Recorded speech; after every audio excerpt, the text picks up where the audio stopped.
particular case, the principal of the high school just didn't like the content of the stories. The principal of the high school said, well, geez, I don't want my little girls reading about getting pregnant. Oh, I don't want my kids to know that there's divorce in the world. No. Take those articles out. The principal found the articles to be inappropriate for the students in his school. This government employee found those articles to be inappropriate for the wee little ones who go to his high school. And so he took them out. He deleted them. He said, no. Now, these two issues in particular were issues of concern. Issues of concern to you, issues of concern to me, issues of concern to the students. But the principal didn't want to see it in the newspaper.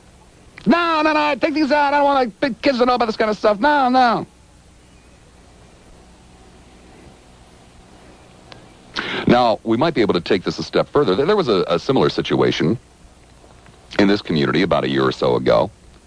Student newspaper somewhere in Pinellas County, I'm not sure the exact location, doesn't really make a great deal of difference, did some censoring and editing of an article that contained what the school felt was obscene, naughty words, in particular that awful F word that, you can hear down at the 7-Eleven day or night. And most people seem to say, well, we don't want those kids to hear those kind of words. No. Even though they use them, even though they hear them, and even though taking it out of the student newspaper will not make the word go away. I mean, doesn't mean that if you don't print an article about teenage pregnancy, that teenage pregnancy will go away.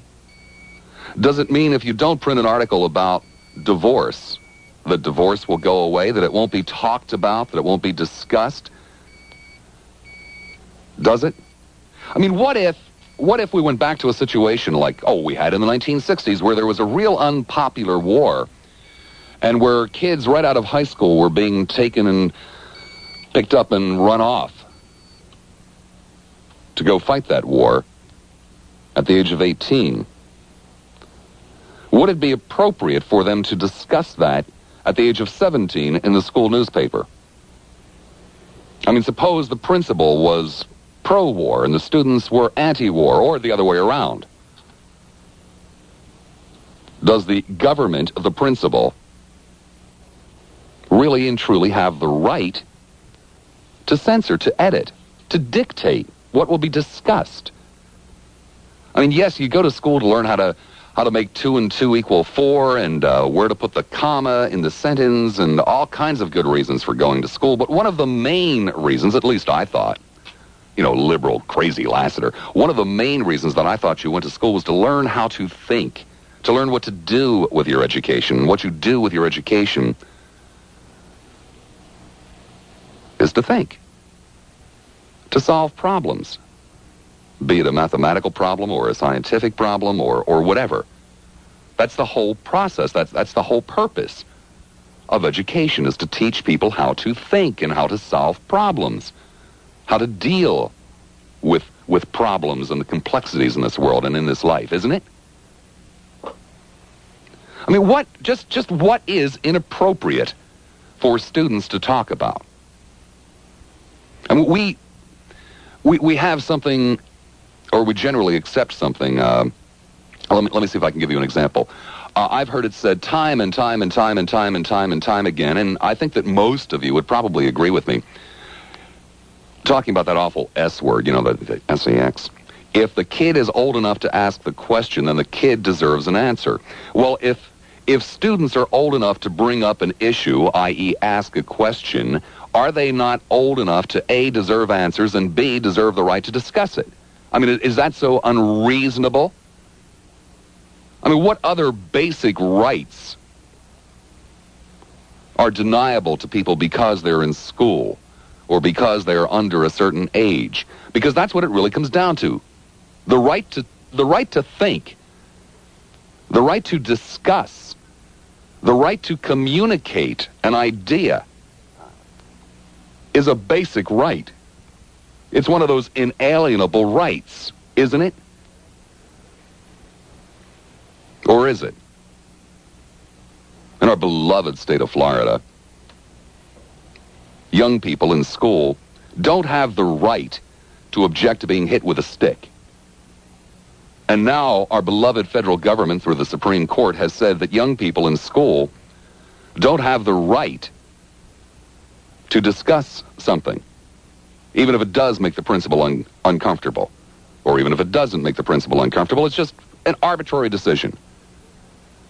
I mean, where is it chiseled in stone that just because a word or a thought makes someone uncomfortable, that they're not allowed to express that word or that thought?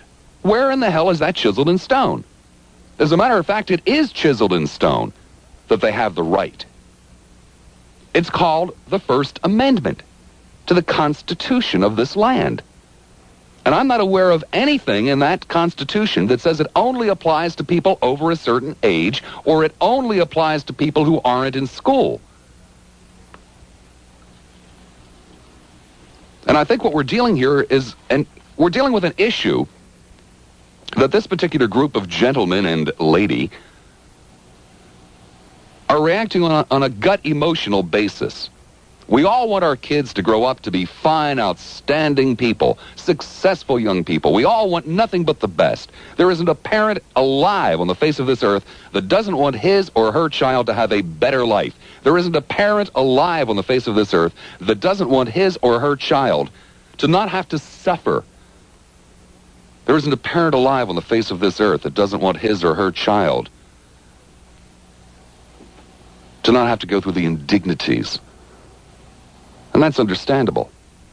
And I'm afraid that in this particular decision, the Supreme Court allowed their gut emotion to overrule what should have been the decision, i.e. no. Just because it makes the principal uncomfortable is no reason to prevent the students from writing about or discussing a topic or an issue. And if indeed this is a valid decision on the part of the Supreme Court, if indeed there are times when because of age or circumstances people aren't allowed to think freely, aren't allowed to express their thoughts freely, I would simply ask why. I mean, how old do you have to be before you have the right to exercise some control over your own life? I mean, how old do you have to be before you say, no, you're not going to hit me with that damn stick? How old do you have to be before you can say, no, I'll express my thoughts? There are many areas in which people are restricted because of age. We have laws against drinking underage. We have laws against driving underage. We have laws against voting underage, entering into contracts, etc., but all with some good cause, all with some good reason. Experience has taught us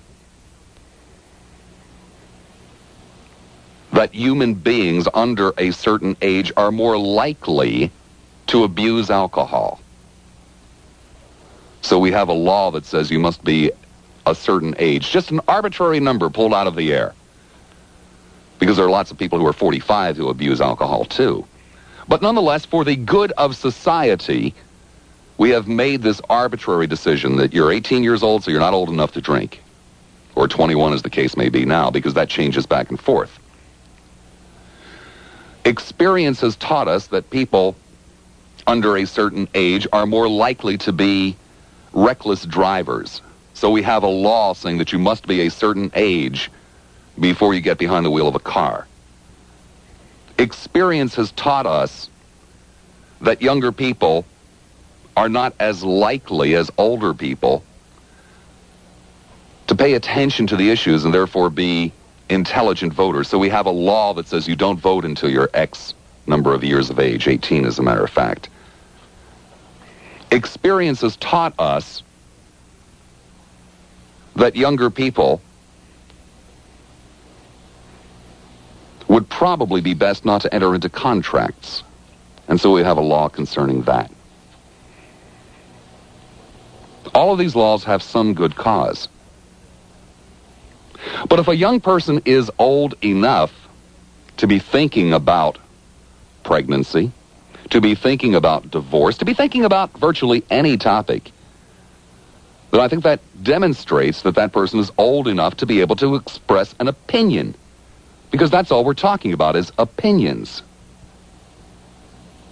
And is the purpose of a school newspaper to control thoughts? Is that the purpose of a school newspaper? Is the purpose of a school play to indoctrinate, to propagandize? What is the purpose? I mean, is that teaching people journalism? Or is it teaching people journalism to bring up an issue, let's say, teen pregnancy, and then go out into the halls and stop people in between classes and say, well, what do you think about this, and what do you think about that, and so forth and so on, and get a consensus of ideas, a consensus of opinions, and then publish them for the rest of the people to read? Do you believe everything you read in the newspaper? Do you go out and do everything you read in the newspaper? Then why in God's name do you assume that children will in school? Hell, most of them probably don't even read it. And those that do have demonstrated just by reading it some concern. Don't they? So what I would ask of you this afternoon is just what is inappropriate for students to talk about and why? And what other basic rights are deniable to people because they're in school, because they're under 18 or whatever it works out to? 23 minutes after the hour of 12 noon now, quite by coincidence, this was set up several weeks ago. There are some young people in the studio with me today. They are from Dixie Hollings High School, and they happen to be from the newspaper. And they happen to be here today to do an article on Lassiter for some strange reason. We do have trouble with our youth these days. With me this afternoon are Leanne Wells and JoJo Glebe. Leanne, what do you think about this Supreme Court decision? And how does it affect your life? Well, it's going to affect it a great deal since we're on the newspaper staff. Now, does the principal know that you're doing an article on Mad Dog Lassiter as an example? Well, he doesn't know yet, but he might want to censor it. I don't know. I can't believe of the decision that they made. I think that it's going to encourage underground newspapers now. I don't know. Are you familiar with underground newspapers? Yeah, I've been around once or twice. Okay.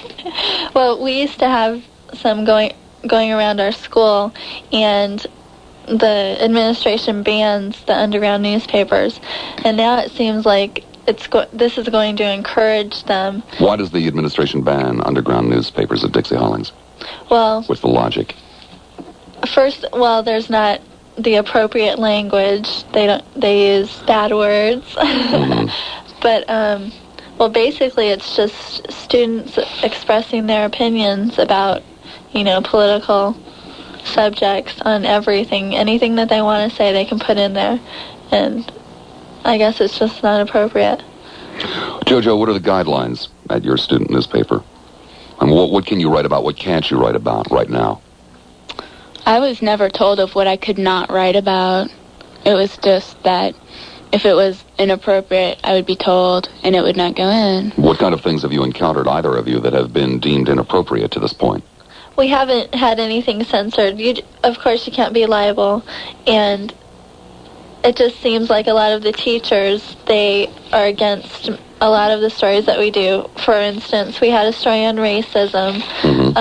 At our school in the 60s, there was a big problem with racism, and one of our journalists did a story on Racism Remembered, and she went back and told about what happened in the 60s. Well, some of the teachers said they didn't want us to dig up new problems.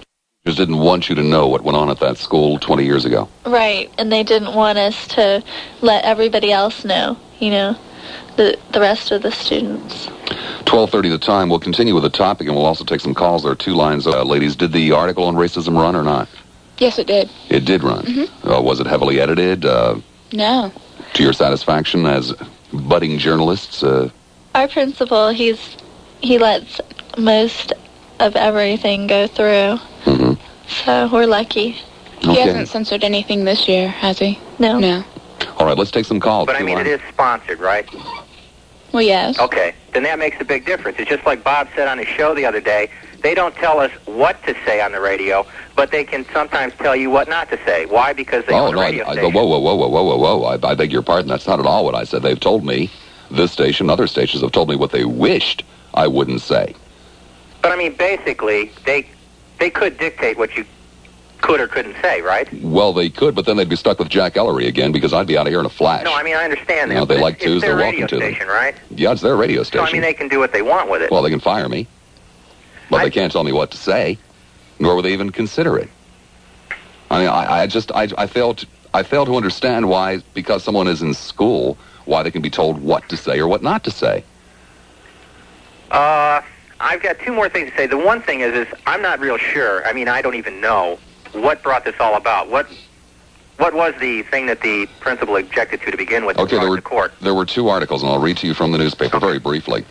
One of the articles dealt with teenage pregnancy and consisted of personal accounts by three Hazelwood East students, Hazelwood being the school, who became pregnant. The second article dealt with the effect of divorce on children and quoted from interviews with students. School policy required that the principal review each issue of the Spectrum before publication. He objected to the two articles, and the pages were removed. Journalism students, blank, somewhere in here, I can't find it right now, points out that it was particularly sad because the articles were extremely well done and in very good taste. It just was there were two topics that made the principal uncomfortable. He didn't want his kids discussing divorce. He didn't want his kids discussing teenage pregnancy. I can only assume that for example, in the teenage pregnancy article, that these girls were not saying, oh, it's just so grand to be pregnant and have our lives ruined and be out of school and be ostracized by all of our friends. I can only assume that they were talking about the realities of it, which are not pleasant. Yeah. I particularly don't object to the two subjects that he apparently censored. To me, it's silly.